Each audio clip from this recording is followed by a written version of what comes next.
Estamos de vuelta con más actualidad en su primer punto informativo, primera página. Son las 6:34 minutos en Caracas, Venezuela. Ampliamos detalles sobre el conflicto entre Israel y Hamás en la Franja de Gaza.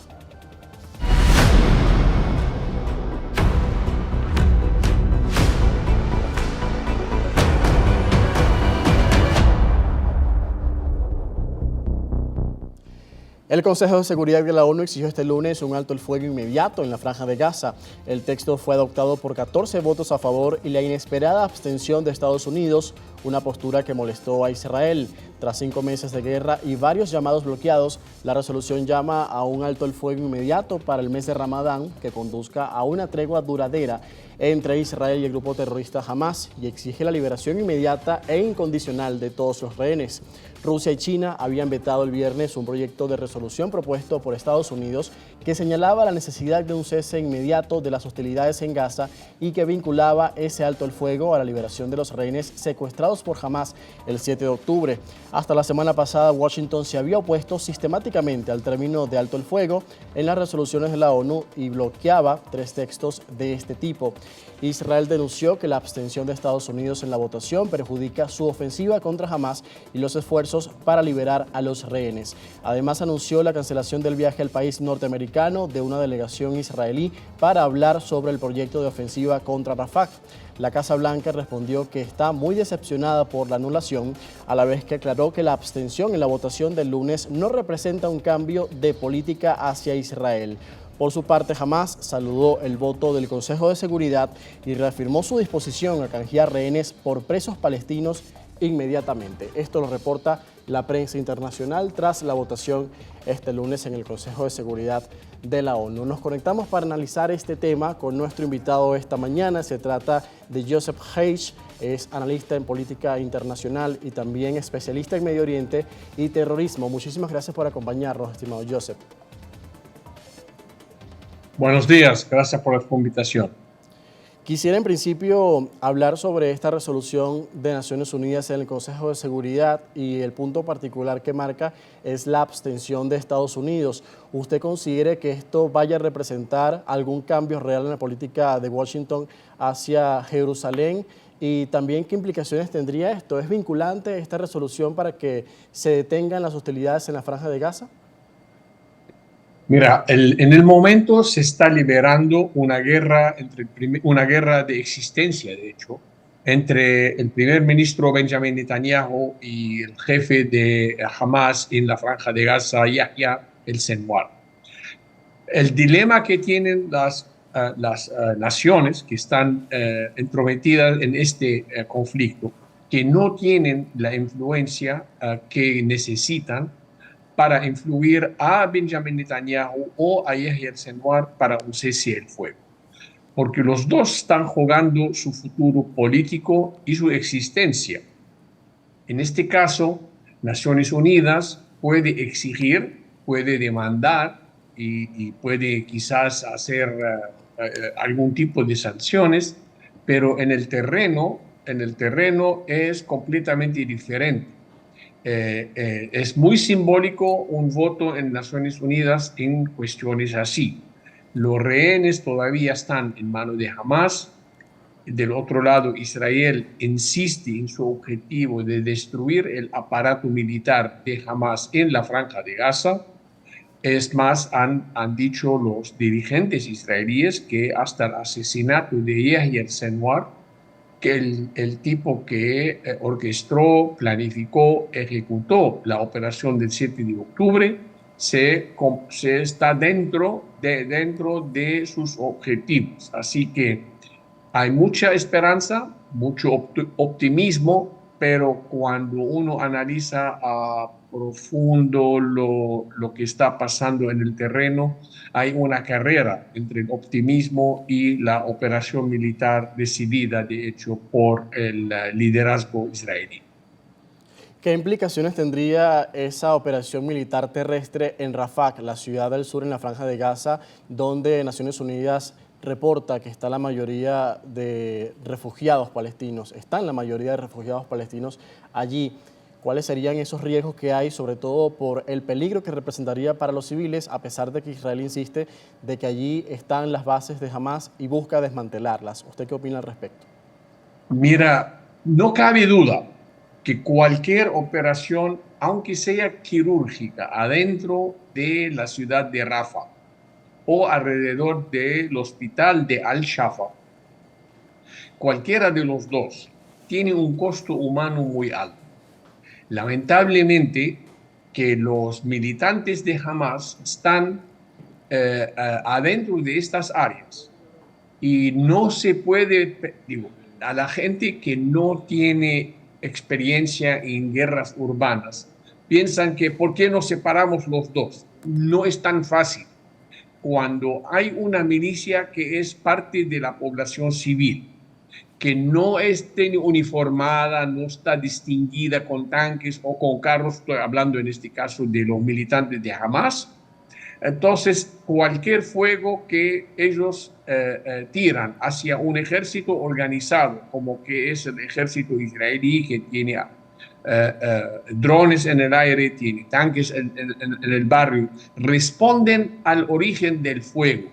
En este caso, el origen del fuego puede ser una casa, puede ser alrededor de un hospital, puede ser en el refugio de un edificio o de un hospital. Y aquí vienen las consecuencias del daño colateral. No importa cómo lo ponemos, no importa el escenario, en este caso, siempre y cuando hay fuego saliendo de alrededor o dentro de una población civil, la respuesta va a causar daño a los civiles. No hay solución sobre eso. Lo que no están, al menos yo que no vi públicamente, lo que no están presionando los intermediarios, en este caso de Hamas, Qatar, Egipto y hasta cierto punto Irán, no están presionando a los militantes de Hamas de ellos mismos también ayudar o salir de la población civil y enfrentar al ejército israelí, vamos a llamarlo, en otro lado. No es factible en este caso. Entonces, ahora se está hablando de que con presiones de Qatar, de Irán, de Egipto y de Jordania, a ver si convencen a los militantes de Hamas de salir de la Franja de Gaza a algún lado, en los países árabes, quizás Qatar lo puede recibir, para que salgan los militantes de Hamas de la Franja de Gaza. El dilema que tienen, que Yahya al-Senwar, que está a cargo y tiene la moneda más valiosa en su negociación, Sí. que son los rehenes, quiere asegurar, primero, su vida, segundo, su futuro político en cualquier gobierno que pueda formar la autoridad palestina en Cisjordania, que tenga jamás asiento o parte en este gobierno. Y tercero, asegurar una posición para Hamas para o seguir o formar parte de un gobierno para la Franja de Gaza. Y aquí vienen las imposibilidades que está imponiendo el Senwar a cambio de los rehenes, y para Israel a un momento dado, aunque le cueste los rehenes, van a entrar y tratar de destruir a este aparato militar liderado por Yahya al-Senwar. Claro, parece un escenario inminente cada vez más, ¿no? Con la posición que mantiene el gobierno israelí. ¿Cómo está la coalición de Netanyahu en este momento, el gabinete de guerra? Ayer vimos que renunció un miembro del gobierno actual. ¿Usted cómo ve las divisiones allí en torno a las diferencias que existen con el tema, el tratamiento de la guerra? Y por otro lado, la presión de los familiares que exigen que se liberen los rehenes rápidamente. Mira, sí, a los familiares de los rehenes no cabe duda que tienen toda la razón, tienen mucha presión y hay mucha oposición que lo están apoyando.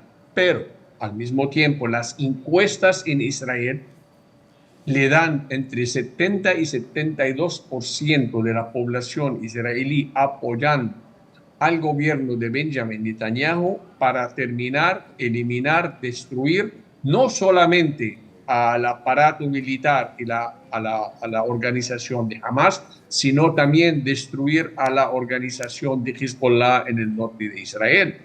Esto le da mucho apoyo a la decisión de Benjamin Netanyahu de avanzar en sus operaciones militares. Pero al mismo tiempo, Benjamin Netanyahu es un primer ministro muerto políticamente, andando por las condiciones por las cuales está ahora en guerra Israel. El 7 de octubre es una bofetada para la inteligencia israelí, que fue sorprendida y fue atacada de esta manera, un país que cuenta con su inteligencia, con su poder militar, que pueda ser sujeto a una operación de esta magnitud. El momento que termine esta guerra, va a haber una investigación, van a rodar muchas cabezas. Sí. De hecho, la investigación ya empezó, donde fallaron, y van a rodar muchas cabezas. Y la primera cabeza que va a rodar es la del primer ministro Benjamin Netanyahu, porque él estaba a cargo cuando pasó esta operación. Un costo político muy alto, sin duda. Así que si se renuncian los ministros o no renuncian, queda el gobierno, no queda, algún día va a pasar y Benjamin Netanyahu va a ser del pasado.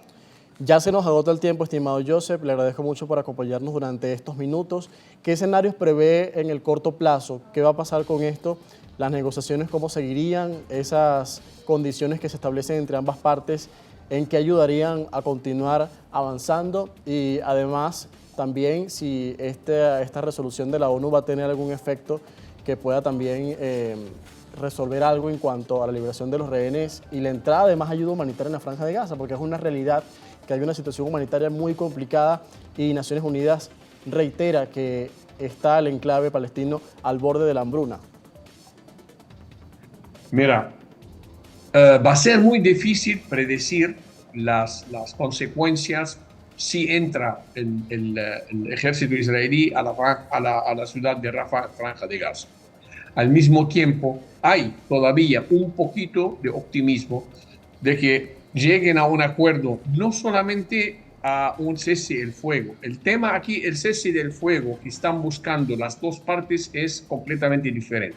Israel quiere un cese del fuego temporario a cambio de 40, 50, 30, lo que sea, nombre de rehenes, mientras Hamas y la comunidad internacional están buscando un cese del fuego permanente. Permanente no lo va a aceptar Israel, porque Israel quiere eliminar al aparato militar de Hamas. No tiene otra solución, no tiene otra opción para sobrevivir en el gobierno o el gobierno que le sigue, que pueda sobrevivir sin la eliminación de Hamas como organización militar.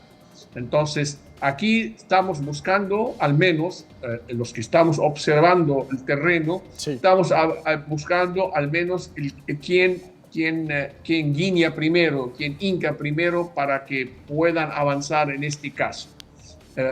Después de la resolución de Naciones Unidas ayer, abiertamente el primer ministro Netanyahu y su ministro de Defensa dijeron que no va a haber cese al fuego, van a avanzar con su operación militar, están haciendo de hecho ahora las operaciones quirúrgicas alrededor de esta área, así que vamos a ver si los dirigentes de Hamas pueden convencer al Senwar de intercambiar los rehenes por la vida de los combatientes y los militantes de Hamas, o sí, que de alguna manera salgan o que les buscan una salida para salvar.